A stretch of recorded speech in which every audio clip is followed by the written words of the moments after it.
Bonjour à toutes et tous. Alors, nous allons faire la correction du brevet sujet 0 de 2018. Alors, merci aux deux qui m'ont répondu, ça m'a fait plaisir. Sur 53 élèves, c'est pas mal quand même comme tout. Donc le sirop d'érable est produit essentiellement au Canada et plus particulièrement au Québec, 72% de la production mondiale. La France est une grande consommatrice de ce nectar et était, il y a 5 ans, le 5e pays importateur de sirop d'érable du Canada. Donc on étudie un peu tout ça là, pour essayer de comprendre ce que signifie ce document et ces différentes contraintes qui vont nous être imposées. Donc, le récipient de sirop d'érable, que doit-il être? Il doit conditionner donc et stocker le sirop pour sa vente au consommateur. Son prix doit être inférieur à 15% du prix de vente. L'environnement extérieur, il doit se fermer hermétiquement pour empêcher les moisissures, permettre une conservation au frais après ouverture. Donc le couvercle doit pouvoir se refermer et devenir hermétique. Il doit permettre une prise en main aisée, être stable, donner envie au consommateur. Pour les matériaux, il doit empêcher l'altération du sirop, donc l'oxygénation du sirop ne l'altère pas, être recyclable et être conforme au contact alimentaire. Donc ça c'est le sujet. Maintenant, on va passer aux premières questions. Donc la première question c'était, à l'aide du diagramme d'exigence du récipient, préciser celle des contraintes à respecter qui est liée au design. Donc la réponse était, le design est associé à l'exigence forme dans le diagramme et influe plus particulièrement sur l'attrait du consommateur. Donc il faut donner envie d'acheter le produit. La réponse attendue est donc donner envie au consommateur. Ça, en gros, c'était la réponse qu'on attendait à la première question. Question 2. Donc, à l'aide des récipients présentés 6 juin et du respect des exigences, la forme, l'environnement extérieur et le document 1, déterminer la solution adéquate pour le conditionnement et le stockage du sirop d'érable. Argumenter la réponse. Alors, on regarde le récipient 1. Je m'aperçois ici qu'il a un bouchon et que ce bouchon-là n'est pas hermétique.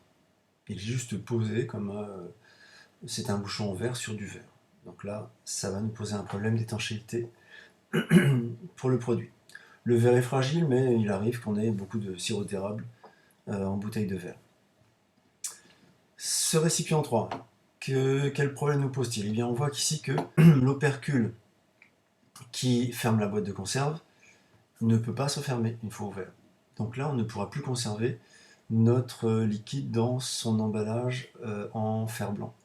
Alors le problème aussi des conserves, et ça c'est un conseil que je vous donne, il est assez mauvais de laisser des produits dans une boîte de conserve ouverte, puisque rapidement ils vont s'oxyder et donc avoir mauvais goût, voire être non consommable. Donc ce qu'on va retenir ici, c'est le bouchon vissable, qui va donc permettre l'étanchéité. Attention, ici c'est bien l'emballage et la forme de l'emballage, le design de l'emballage qui est pris en compte, et pas la matière.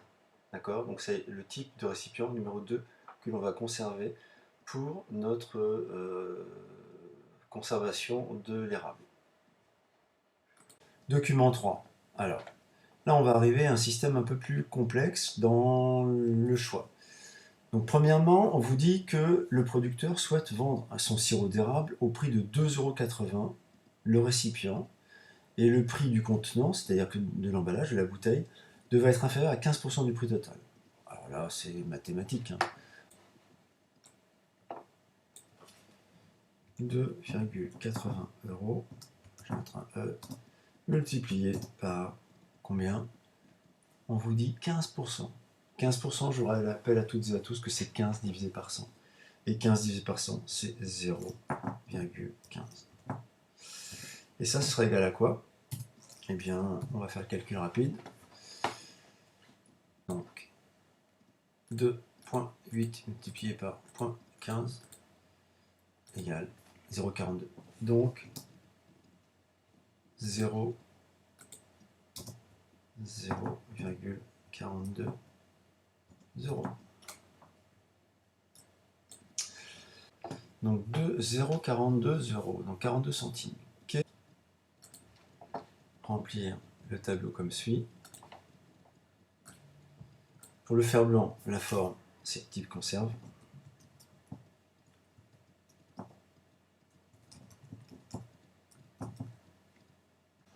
Alors son prix est bien inférieur à 42. Donc en fait, si on fait les calculs, on a 0,19 qui est inférieur à 0,42 €.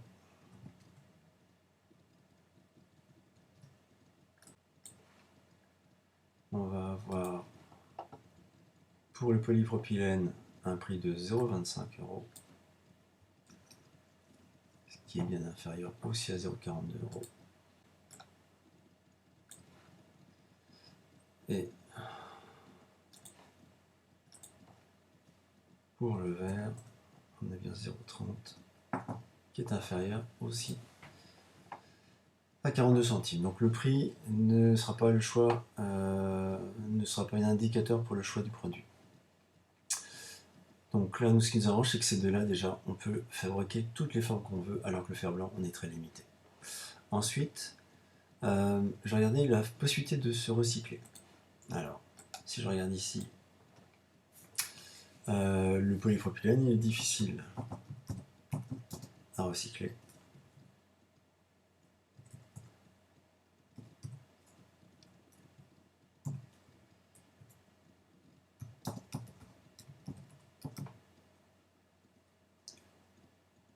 Et il est alimentaire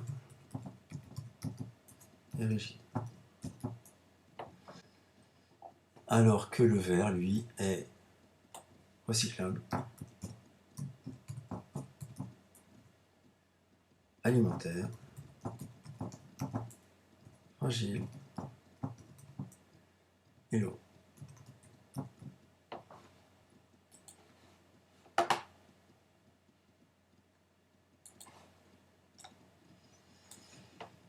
Quant à l'environnement extérieur, il est résistant, le polypropylène est résistant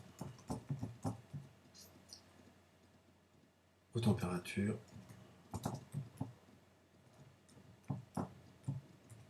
d'usage.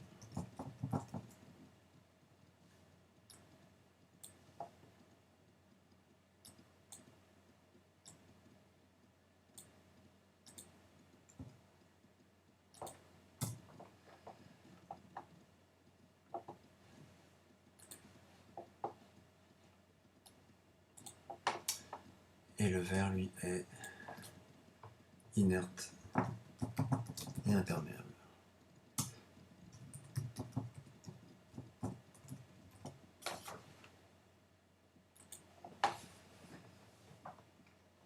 Donc, ici, ce type de résultat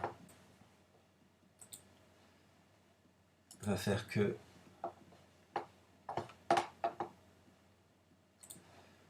le type conserve va nous poser problème et le fait de ne pas être hermétique va nous poser problème. Donc, on a ici, en gros, si on devait noter, 2 sur 4. Le polypropylène, toute forme possible, donc ça c'est parfait. Son prix, il correspond à ce qu'on veut. Ah, déjà, il est difficile à recycler, mais il est résistant aux températures d'usage.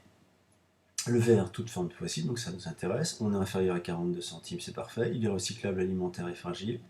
Bon. Et il est inerte et imperméable. Ce qui sont des arguments qui nous intéressent complètement. Donc si on devait donner une note, ici on aurait 2 sur 4. Là on aurait 3 sur 4. Et ici on aurait 4 sur 4. Du code barre. Les codes à barres ou codes barres au format international GS1, anciennement EAN, sont composés d'une série de 13 chiffres numériques et d'une représentation graphique sous la forme de barres et d'espaces. Donc, les premiers chiffres ici, si je me base, correspondent au préfixe de l'entreprise.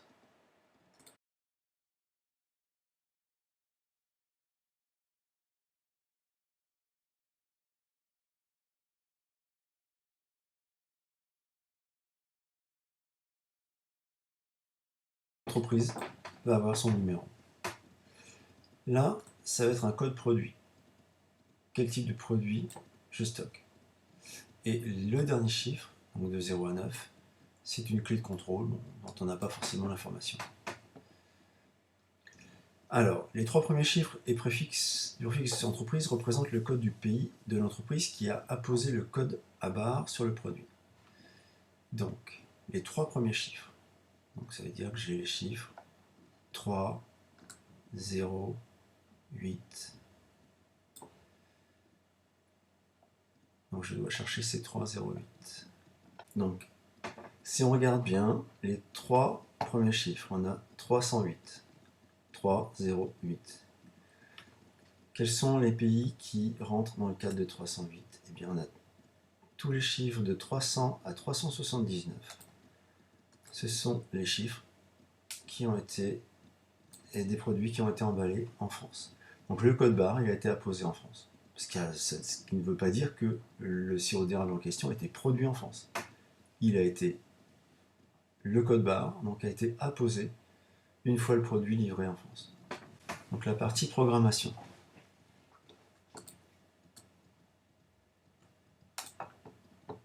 Initialiser les différentes zones ici. Alors, qu'est-ce qui m'intéresse particulièrement?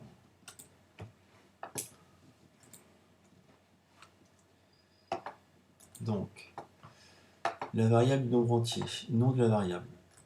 Quelle sera la variable qu'on va placer ici? Eh bien, ce sera le nom du pays.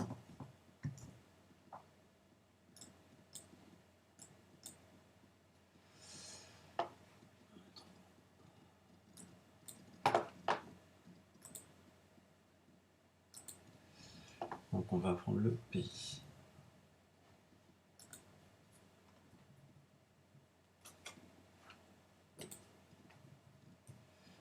Ensuite, qu'est-ce qu'on va retrouver ici? On va faire le test, donc initialiser la variable nombre entier, nom de la variable sera pays. On va chercher à récupérer le code pays. Ici dans le test, on va remettre pays.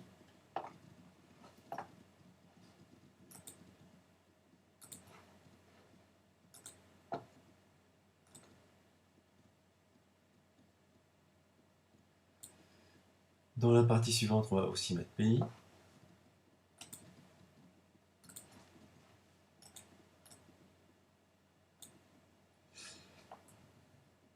Et à droite, donc on aura quel type de pays en fait? On aura un affichage en provenance de quel pays? Rappelez-vous, il me semble que c'est le Canada. Donc on aura quel chiffre qui correspond au Canada?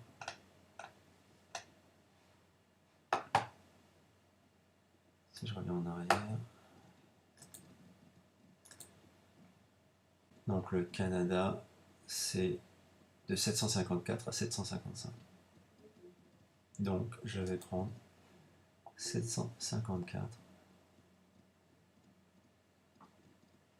à 755, sauf que je dois être supérieur à.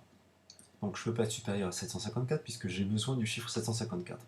Donc je vais être obligé de mettre 753.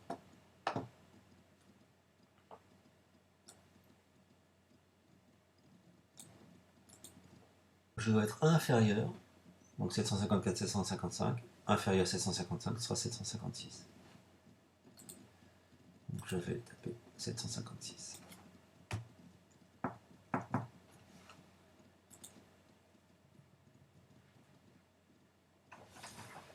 Ensuite, ici on doit avoir un affichage. Et qu'est-ce qui va s'afficher?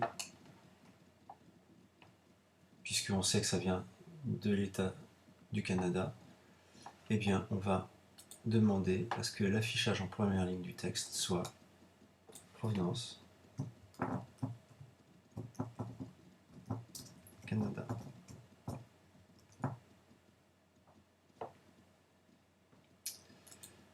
Et vous avez votre épreuve entièrement finie.